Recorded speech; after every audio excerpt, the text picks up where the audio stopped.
നമുക്ക് നമ്മുടെ ജീവിതത്തിൽ എന്തിനാണ് ഇതുപോലെയുള്ള വചന കേൾവികളും ആരാധനയും എന്ന് ചോദിച്ചാൽ അതിനൊറ്റ ഉത്തരമേ ഉള്ളൂ.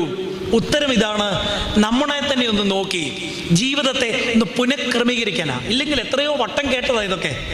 നന്നാകേണ്ടതായിരുന്നെങ്കിൽ പണ്ടേ നന്നാകേണ്ടതായിരുന്നു അല്ലേ?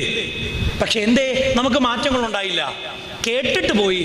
കേട്ടത് പലരും മറ്റുള്ളവർക്ക് വേണ്ടിയിട്ടാണെന്ന് പറഞ്ഞിട്ട് നമ്മൾ തിരിച്ച് വീട്ടിലോട്ട് പോയി.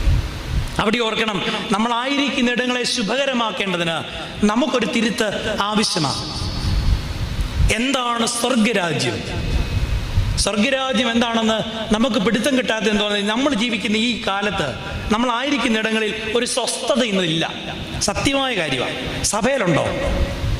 ഇന്ന് അച്ഛൻ എന്നോട് പറഞ്ഞു, ഇനി അച്ഛന് ട്രാൻസ്ഫറൊക്കെ കിട്ടുന്നത് പ്രധാനപ്പെട്ടതാണ്. ഞാൻ പറയായിരുന്നു, ഇപ്പോൾ ഇരിക്കുന്നിടത്ത് ഇനി ഒരു ട്രാൻസ്ഫർ വന്നാൽ റിട്ടയർമെൻ്റ് എടുത്ത് ആശ്രമത്തിൽ പോകണമെന്ന് എൻ്റെ ആഗ്രഹം. വേറൊന്നും കൊണ്ടല്ല,